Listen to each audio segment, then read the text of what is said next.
Hello, welcome back to the Personal Transformation Experience podcast. Today is the final and the third in our reconnection series. Yep.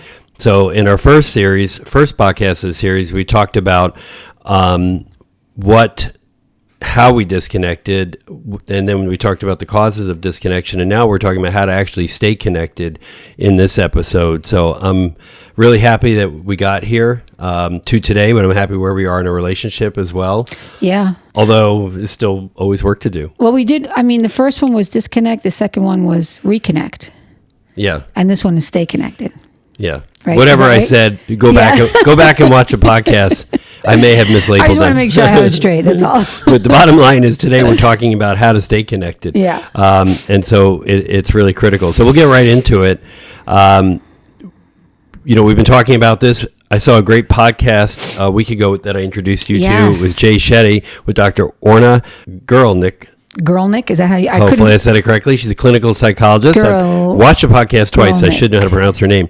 The name of the podcast was, if your partner says this, then the relationship is in trouble. However, it was more about what couples need to do to stay connected. So I personally got a lot from that. I know you did too. We watched it together. It was really good, yeah.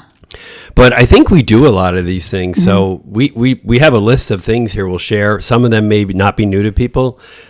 Some may give people thought. I don't think this is rocket science. I think it's essential that you do these little things right.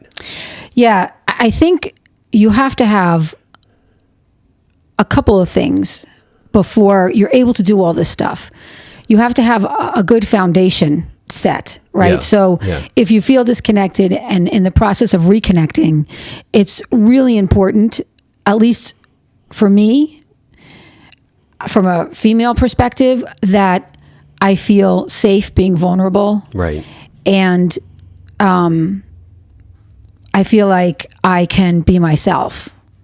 And that's super important because, if you're going to love me, you're going to love all of me, right, in an unconditional kind of way. Not in spite of anything. Not in spite of anything, but because of it, all of it. Yeah. I mean, all relationships are conditional on fidelity and treating someone with respect and kindness, and so that is conditional. But when you love someone, you love everything about them if you choose to love them, right? And so, I think that for me, the breakthrough was feeling safe, and once I felt safe, I was able to get a deeper level of connection, and I think that that's everything. And I really struggled with that. I don't know if I'm sure a lot of other women deal with these things. Like, I'm not unique, but I think also for me, especially having been through traumas in my past, feeling safe or seeking to feel safety felt weak. Like, I should be safe. I don't need anybody to be safe. I don't need anybody to provide me safety, especially a man. Like, I don't need that. Right. I'm Superwoman. Right. But that's not true. You can be a badass and feel like you need to feel safe at the same time. Both things can be true, You can still be a strong, powerful woman and still seek a safe space. That's okay. And that, I think, makes you stronger, because it takes courage to admit that, and it takes courage to be vulnerable in front of someone you love. That takes more courage than holding back. It's easy to hold back. Mm-hmm. You put up a wall and you just hold back. But to open up to someone and reveal something that you feel ashamed about, like a trauma from the past that, you might feel was your fault, or anything that you have a lot of emotion around that you don't want someone to hurt you because they know about it, is really hard to do. It takes a lot of courage and trust. And I think it takes two people. So without you making me feel like that I can trust you, and I'm sure without me allowing you to feel like you can trust me, I mean, I feel like once I opened up and I broke down that final wall, everything changed. And the connection got deeper, and it's still getting deeper. Like, I just don't feel like it's infinite, like no, it is. Yeah. It is infinite. I don't see any, there's no depth. So, there's no bottom. Right. Right. But I that's kind of how I feel like that's the foundation. And all of these things that we're going to talk about are based on that foundation. So you need to have that first. Oh, we talk about that at work too, how important psychological safety and trust is. And actually, it just gave me a thought because I'm working on a team meeting for next week, and I'm talking about trust, but I need to put in psychological safety too, and how important it is for people to feel like they can say what's on their mind without judgment. Yeah. And I think I have that as one of the things here. Yeah. I mean, how many times have we not I mean, I know many times I wouldn't open my mouth, raise my hand, to volunteer a comment or question because I was embarrassed thinking people were going to think I was stupid. I didn't feel safe. You might have done that in our relationship too. I didn't feel safe. A lot of times, like while we were walking, you towards the end of the walk, because it was it was a quiet walk, but you said that, sometimes you don't want to talk and always feel like you have to fill that space. And I have the opposite problem. I tend to not talk about things that are bothering me. And because I just don't feel like I didn't in the past feel like it was safe. Like, I'm not going to say anything because I'm not going to add to this cacophony of gripes and complaints right now. Like I just didn't want to. I'm like, I don't want to be that person. Like, I'm not going to add to this. There's enough going on, So, and I wouldn't say anything, but it all depends also on how you say it. Not as a complaint, but sort of as a reveal, like, this is what I've been feeling and thinking. Yeah. And I just need to talk about it in a meaningful way, not just dump on you and like not let you say anything or respond. But yeah, it's different. And I can't really articulate how unless you can. I'm not sure. Well, I think that's what connection fosters. It's different than being disconnected, that's for sure. Well, dumping, and like some things. Yeah. When someone just starts complaining about their day and, comes home and just bleh, like sort of verbally vomits all over here. Well, I don't think anybody really wants that. Nobody wants that, but being able to talk about something also, well, you need to do that, right? So if you need to talk about work, or I need to talk about work, or I need to talk about something that's bothering me, you do it in a way that, I don't know, it's different than just dumping on somebody or you can also ask for permission, like, hey, I had a really tough day. Is now a good time for me to tell you about it? And that's okay too, because maybe the other person's mindset isn't ready for that conversation or just got home and exhausted. And it's like, you know what? I don't think I could give that my full attention right now. And it's okay to say no. Maybe an hour from now, right? Yeah, it's okay to. You should be okay to say no, without fear that your partner is going to feel upset that you told them you don't want to hear about trust, right? Yeah. So I mean, if I said no, I can't handle that right now. I don't want to feel guilty about it. No, I respect that. Yeah, and nothing for you to feel guilty about. Right, and if you're like, okay, I mean, if you were to say, I never want to hear about your problems, that's different, right? Yeah, just now is not a good time. Setting a time is fine, right? And that's also with our grown children too, yes. right? We have the right to do that and say, hey, I'm having a tough time, and they call you at work, like, you know what, I'm actually at work right now, and it's not really a good time for me to give me your full attention. Yeah. I mean, it depends what it is, right? I mean, there's something tragic happened, then you drop things and you leave work, right? Right. Well, that's different. So you have to use judgment, right? Yeah. That's the piece, right? Is knowing enough about your partner or your family member that this is something we can talk about later, or this is something I need to drop everything and take care of and work and be with them right now. And I didn't always know that difference. Yeah. Sometimes I didn't know when I needed to drop what I was doing and be with you. And you were going through, we talk about at work, family first. There's a family emergency, you got to go.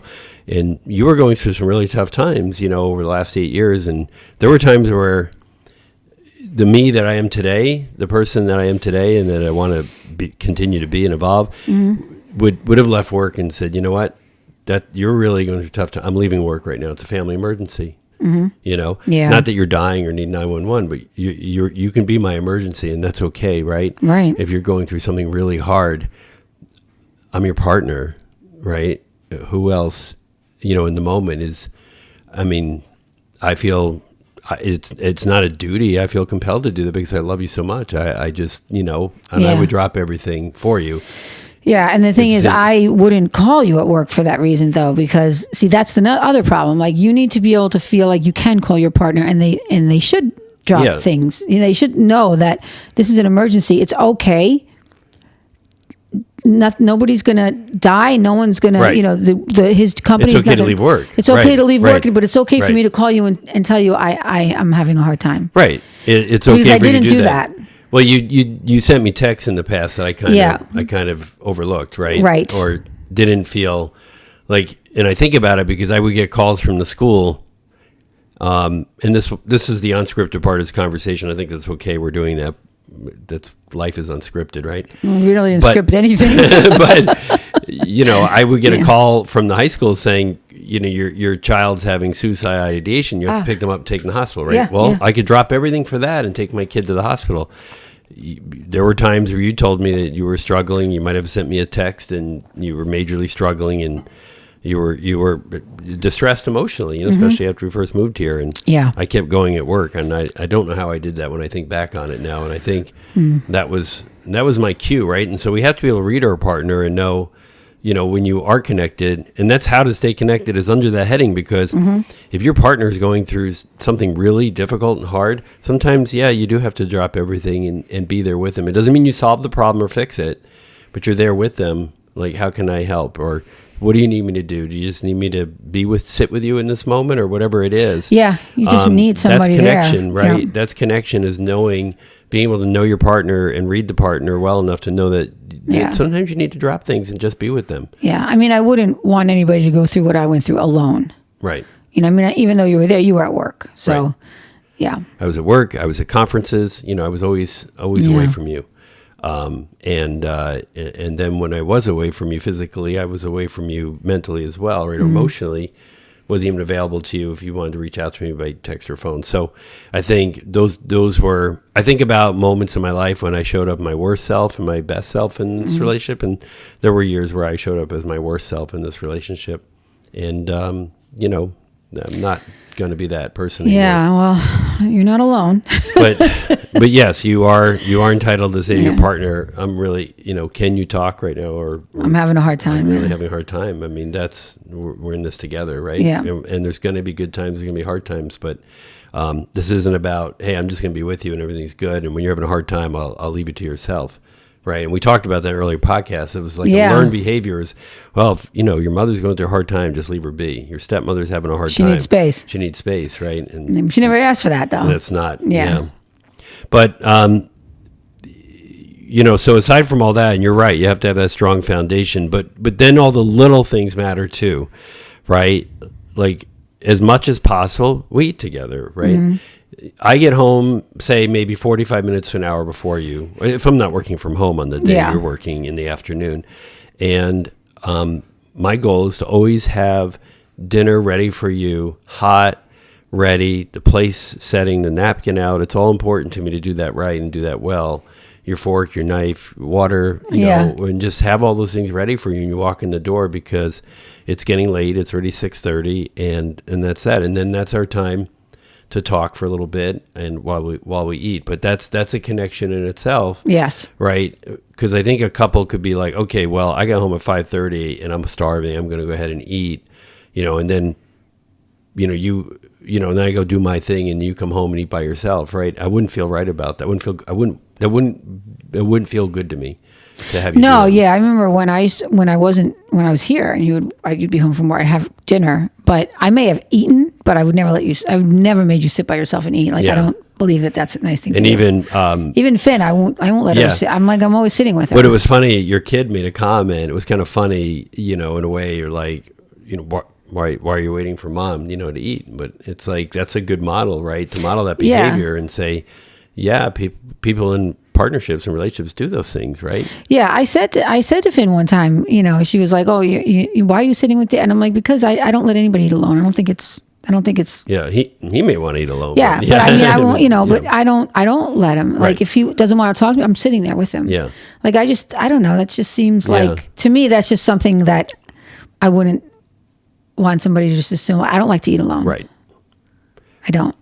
So, yeah. Walking together, we did that today. Yes. And as you mentioned, there was a period of silence, right? Because one of the things that I'm working on a mindfulness practice is don't always have to fill the space. And, as Larry Dewalt said, wait, right? Why am I talking? And I need to apply that, but I have to be mindful at all places, at home and at work.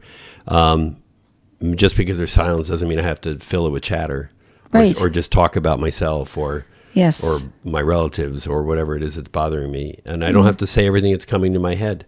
Right. I don't have to always be, look, there's a squirrel, right? Or whatever it is, you know? And so, and allow space, right, for you either to be in silence if you want to, or for you to say something without. Yeah, it was nice just listening to the birds and like taking in nature during the walk. It was like a nice little hike. And I mean, it wasn't until I got to that really big hill that I needed music to get up it. It just motivated me.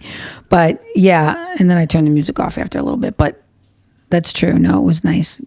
And this is just random things all stitched together. I think the other one, and you can probably Google this and you'll get the same, a lot of the same, loving text during the day, right? Maintaining that connection. Yeah. Just saying, I miss you. I can't wait to see you. Or fun, spicy texts. They might be. Yeah. You know, or it's let me know where I am, right? Yeah. That's important to you, right? To know if I'm running late or plans are changing. Anything, just keep that. We just stay connected during the day. Sometimes there's days where we're apart for 12 or 13 hours, or I'm at a conference for a night or two, right? So all these things are important, just to know that we're still thinking of each other and we're still important. Yeah, no, that's definitely keeps a connection. Watching movie night is fun. Yeah, as long as no one dies at the end. As long as no one dies at the end. Right. We just watched Song Sung Blue, and that was tough. Oh my gosh! See, we took two different things out of that movie, because my feeling about that was his love for her and connection with her was so strong that he stayed with her through the fire. You know, when she was massively depressed, couldn't get off that couch. Yeah. You know, he stayed with her. He believed in her. He supported her. But he loved her, and then he was willing to give everything up for her. But then she realized that, right? Yeah. And her life turned around, right? Yes. And so she was different because of him. Yeah, and she changed for the better because of him. And I say the same is true for me. I'm different because of you in a big way, in a great way. Yeah. So that's what I take away from that movie. Yeah, I mean, you know, the fact that he had a heart attack and died at the end just pissed me off. Like, why? Why? But that's life, right? But that's life, and it's reality. And I was like, we you know, contrary to what people say that we only live once, we live every day and we die once. And I know, and I get that. I get that that's life, but I'm living that life. Yeah. I mean, I'm living the reality. When I see a movie, I want to take away the fantasy. Just take me away. I want to fantasize. I'm allowed to do that. You are. So I don't want to see anybody die at the end. I get enough of that crap every day. It's like Titanic, you know. Get off the ice block. Share. The greatest debate of our age. God. Yeah. Telling each other thank you for little things, running the grocery store, doing the laundry, picking up my jacket off a chair, whatever it is. Yeah. I love household chores. I love when you said no nagging, because just do what needs to be done. Right. And you don't have to be like, I did this, I did that, I did that. Well, that's the other thing. Yeah. That's really annoying. Just do it. I do it all too, but I don't sit here and tell you everything I'm doing. Partner, right. Yeah, that's nagging. That's continuing to nag. Yeah. Not because it needs to be done because you did it. So that's really important. And a lot of people do that, and that's something that you need to. If you could just do what needs to be done. Nobody has a job. We all own the house together. So yeah, focused attention, no screen. This is something that's really important. I know I see a lot of people get sucked into that. They're just scrolling and scrolling, and they have this alone time with their partner, and they're sucked into their phone. So now my phone gets plugged in outside the bedroom in the loft office space upstairs at like 7:30, but by 8 o'clock it's plugged in. I'm not using it, and I don't bring it into my room. If anybody wants to get me after 8 o'clock, too bad. Well, we have no screens after 8, so it's no screens, television also. Yeah, no screens, no TV, no screens at all. They just get shut down. Mine stays outside the room, because if it's right next to my bedroom, I'll pick it up and I'll like shop. I'll be like, I need to buy this, and I'll just buy it. Like, oh, so we're going to actually save money. You save money that way, yeah. Well, what I'll do is I'll put it in my journal to do it the next day if I forget something. So what do you do at the time, right? After 8 o'clock, right? So there can be a time for intimacy. It could be reading together or meditating. Like right now, we're reading the 8 Mindful Steps to Happiness by Bhante G, they call him, because his last name is different and difficult to pronounce. But it gives us an opportunity to kind of explore some of those Buddhist teachings and before everybody goes running for the exits, Buddha's not a god. It's just a philosophy, person who walked life. the earth. And to me, I feel like it's a manual for life, right? For how to live life, how to have practice right speech, for example, to yourself and others, right? And all these other things. So that's something we're working through right now. There's lots of Christians that follow a Buddhist eightfold path. It's not. We know quite a few. Yeah, it has nothing to do with religion. You could be Christian and go to your church and still practice Buddha principles. They're just basic human. Then they do cross over a lot of what Jesus taught as well. Yeah, absolutely. It's not mutually exclusive. Right. But we digress. Yeah, a little bit. The physical part, right? So snuggling in the morning, snuggling at night, that physical closeness, even without sex, is important. Kissing, goodbye, hello, hugging, right? At random times. It doesn't have to be a special occasion for any of it. Yeah. I mean, if you look at your partner and think, God, he's so adorable, say something. Right. Don't keep it to yourself. Don't keep it to yourself. Tell him. I'm sure he's going to love it. Also, saying things positive about your partner in front of others, like if we're at an event and, don't force it, right? But if there's a conversation about what somebody's doing at their work, and interject and say, I'm so proud of her for what she's accomplishing at work. I think the work she's doing is amazing. And I've said that to you about your work, but I would say it in front of others. Right. And while we're talking about in public, right, not being afraid to have public displays of affection, have a kiss in public, or we're not talking about making out, right? But like if you want to put your arm around your partner and give him a kiss, it's not hold them tight. Yeah, it's okay. Yeah. Nobody's, getting naked in front of anybody.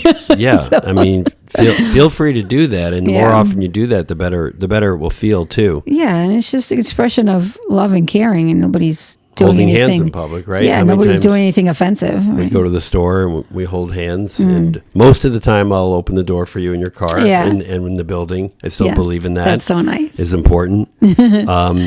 What's another gesture? I know I bring you coffee pretty much every day. Yeah, you bring coffee every morning. Because I wake up first. I respect the fact that you sleep later than I do. Yeah. Because you need to, because you're having a rough time sleeping and having migraines when you wake up. Yeah, geez. So I honor that by bringing you coffee in the morning. And if it was the other way around, and I know you would breakfast bring it in bed. And you've brought those things to me when I was sick. Yes, I have, yes. So I honor you in the way that I can, and bring you breakfast in bed every morning that I can, where it makes sense. I look at love as service too, and I want to be of service to you where I can, because I know that you do. When I'm sick and you're not, you're waiting on me hand and foot, making teas for me, bringing me supplements, bringing me, everything to me, you need, right? Yeah. And you're making sure that all my needs are met. So, yeah, you're very attentive and attuned to me as well. Yes, I am. Yeah. So that works. Basic things, saying I love you all the time. Talking together about the future, right? Yeah. And we do that a lot. And that's how we got to this podcast. Yeah. Right? I know what your dreams and goals and aspirations are, and I know because you're a unique being. We're not joined at the hip. I know that's a comment people will make, and I think you introduced me to this podcast where somebody was talking about, we don't come together to become one. We're each one, and we come together to be 11. Right. Like they're two ones side by side. Right. But we're still individuals. Right. There are things that we do separately. Right. We're not interests and ideas and things that we both want, and we may not always want the same thing. Right. Or like the same music or whatever. Absolutely. Yeah, so, I mean, we have to think about, we want to prioritize stuff. We have to take both of our priorities, and if I have one and you have another, we have to figure it out, and it's so it's okay, but that's okay. But we're also we're not completely different interests, right? Does that I think is hard in a couple if you have no shared interests. No, we do a lot of things that we enjoy. Like we love hiking, we love exercising. Yeah. There's a lot of things that we have that we share. Like I love cooking. Right. I love gardening. Me too, but you do more gardening than I do and far more cooking than I do. I do, but I love to cook. Right. Like to me, cooking is like therapeutic. Yeah, no, I get it. Like running is therapeutic, cooking, because I love to just create nutritious meals and watch my family enjoy them, and knowing that it's good for them. And we do. Yeah, and so just like my daughter, especially Finn's like He's a tough. He will tell you. She will tell you whatever. You know, if it's bad, it's bad. You know, she'll let you know. But like when she's like, "Oh, this is so good, Mom. Yeah, I love this. You have to teach." You know, like so. It warms my heart to see you and her enjoy something I made. And I tend to create my own recipes. You do, and they're great. And the importance of really seeing and hearing the other person, right? They're not an extension of ourselves, or right. they're not here just to be our mate or whatever. Yeah. But you know, we're individual people. We have feelings. We have past loves. We have past traumas. We have past hurts. We have wounds, right? Yes. And those are all things we're working through. Yeah. And I believe in you and me that we're both working on being the best version of ourselves. Not every day's all unicorns and rainbows. Yeah. But I mean, I see the good in you every day, even on your worst days. So. Yeah. I mean, it's not every day, you know, like I love what I do and I'm excited about my business and I'm excited about the job that I have. But there are days like yesterday I was cooking and I was like, you know, I could just cook and garden and do nothing else. Yeah. For the rest of my life. No, I totally get that. You know, like I could just do that because it's just so peaceful. Right. But then I would be bored after about a week and be like, oh, I need a challenge. You know, like I want to help somebody. Like to me, the best part of life is being in service to others, you know, and you have to be in service to yourself also. You need to, you know, take care of yourself. But if your cup is full, you can easily, you know, provide for or be in service to others. And when your cup is full and you don't feel like you lack anything or you're missing anything and you're not having that sense of lack. And I don't have that. I feel everything in my life is abundant right now. And we've done things in service to others. Yeah, like yeah. But I didn't always feel that way. Charlotte, right? Yeah, I mean, you know, right now it's how I feel. There are times when I do feel like I'm missing something, you know, and but yeah, for the most part, all my needs are met, all my wants are met. I mean, I don't have anything pressing that I need to have and get done. I mean, you know, I'd like my business to be a little more successful, and I'm working on it. It's getting there. It is actually climbing nicely. So. Yeah, good book about that. It's a business book, Good to Great. Good to Great? Yeah, it talks about the flywheel analogy in there. And that's one of my favorite things in business is, you know, you're turning this huge flywheel. It takes a tremendous amount of effort to start turning it. But when it starts going, it can go on its own, of its own inertia, right? And then it will spin itself. Do you have that book upstairs? Yeah. You've heard of it? I'm right. No. Oh. I'm going to read it. Yeah. Because I really do like... I'll be like, I'm really excited. And then I'm just like, I'm exhausted. I can't do this anymore. Like, do I really want to still do this? So I have to keep remotivating myself. But yeah, I digress. What did we miss? Foot rubs, neck massages, shoulder massages, right? Yeah, you know. All that stuff. Physical touch. I mean, we talked about that. Physical touches. Yeah. I mean, especially, you know, for me, my job can be stressful. Yeah. And so when I come home and with all my neck and issues and stuff and migraines, head rub, neck rub, magic hands. It's so relaxing because it kind of just drains all the stress away. And knowing that you'll do that and you want to do it and, you know, you don't have a problem with it is nice. It's just nice to be able to relax into something like that without feeling like, oh, I have to give him one rub after this. You know, like I don't have to. Yeah. And you know, before we close out too, we didn't really talk about sex and all this too, but I think a lot of people look at, well, we need to have more sex, right? So we can have more connection, but it doesn't work that way. You need the connection. You need more connection before you can have more sex. Yeah. So I would say the challenge I would say to anybody is if you're having sex with your partner, and let's say you're 65 and younger, right? Because I know health issues come up. Yeah. And you're healthy. You're both physically healthy, and you're having sex, you know, less than twice a week, right? I would say, look at how strongly connected are you? Yeah. You know. Yeah. How strongly connected are you? You know, if it's every other week or once a week or once a month. Yeah, it's important to carve out time for your relationship. Just like you carve out time for yourself, carve out time for your children, carve out time for work. You have to carve out time for your relationship. You have to make the time to connect. And when you feel connected, you will feel driven to want to be intimate. Desire comes from the connection. Yeah, desire comes from the connection. It doesn't work the other way around. No, Desire doesn't foster connection. It does not. No. Desire does not. And if you don't have the connection, you're not going to have the desire. Right. You're not. You might feel like you want to have sex because our bodies are made for that and we feel like, we need it, and we do as humans, but you might not want it with your partner if you don't feel connected with them. Right. So that's, working on connecting with your partners and how to stay connected. If that's an area that you feel like you wish was better, then you're right. Your wish is correct. If you feel like, God, I wish this was better, then guess what? It should be better. Right, but it's a symptom of a It's a symptom. issue, so listen to yourself. Yeah. I mean, if you feel like, if you feel for at all, like, man, I wish I was more connected, or I don't really feel like having sex with my partner anymore. Right. Big red flag. Right. Right. And something's wrong. But going to your partner and saying, I want to have more sex isn't the answer either. No, and it's not a task on a checklist that you could check off. Right. It's something that you can do spontaneously because you desire each other every moment you're alone together. And that's where the vulnerability and trust comes in, and you getting to a point where, I mean, if you're so disconnected and you've stopped having sex, or you're having it once a month because you just need it bad enough with each other. I mean, you're satisfying a need. It's hard to come to actually have that conversation about what's really going on. You've got to be really willing to be truthful and open and honest with your partner about what's really going on inside, because we have all these medications and Viagra and everything else, but most practitioners, urologists and clinical psychologists will tell you there's usually a psychological issue at foot. It's not always the medicine. Right. That is the answer. The medicine might be overcoming the psychological issue if you take enough of it, right?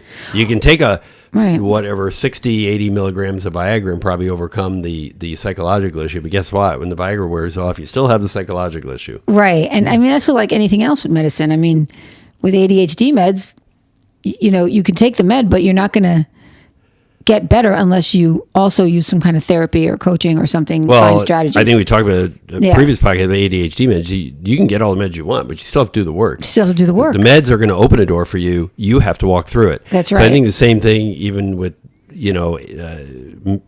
medicinal aids for sex, right? It's might open a pathway, but it's not going to do the work. It's not going to make you and your partner connected. Yeah. Right? It may change your blood flow or something like that. That's but it's not going to solve your connection issues, right? Yeah. It may allow you to have sex with somebody you don't feel connected to. Yeah. But again, what is the point of that, right? Well, that's it. I mean, women can also take something to increase their, I guess, desire. Right. And people are taking testosterone like crazy. I'm not sure. They desire sex. People are low on T. That's okay. But if you're just taking it because you need to jack yourself up to get past the fact that you're disconnected, Yeah. or you got to work yourself up with. And then there's the whole rejection piece. You're afraid to sort of initiate anything because you don't want to be rejected because maybe you've been rejected before, right? Or you felt rejected, and that's difficult. So that's something where you need to really communicate and not be afraid to communicate, because what have you got to lose? If you already feel rejected, you got nothing to lose by saying, I feel rejected right now. Right. Do you not desire me anymore? Like, what's going on with our relationship? Yeah. You need to confront that head on, as far as I'm concerned. Like, that's how I would do it, because there's really you got nothing to lose. No, it's very true. If you're already feeling rejected. And this whole list of things is true, right? But going back to what you said at the onset here, the psychological safety, the feeling that you can trust your partner and you can be vulnerable and you can feel safe talking to them, those are the things that matter. And if you don't, it may be time to seek joint therapy. Yeah, and safety comes all back to safety, especially with the rejection piece. Mm-hmm. You have to feel safe. And if you don't feel safe with your partner, then I would say seek counseling. Intimacy is vulnerability. Right. And safety. Yeah, it's both. Yeah, it is both. So you have to have those things, and that all trust, it's inside that trust bubble. Yeah. All right. Well, I hope you enjoyed watching this. If this is the first podcast you've seen, please feel free to go back 2 weeks and watch the Reconnection series part 1. And part 2. And part 2. Yeah, we've done them in sequential order. Yeah. Don't know what our topic is going to be for next week because we've been so invested in this, but we'll figure something out. Yes. Do you have anything else before we close? No, Love? I'm good. Okay. Thank you. All right, everyone. Thank you for watching us and have a great week. Bye.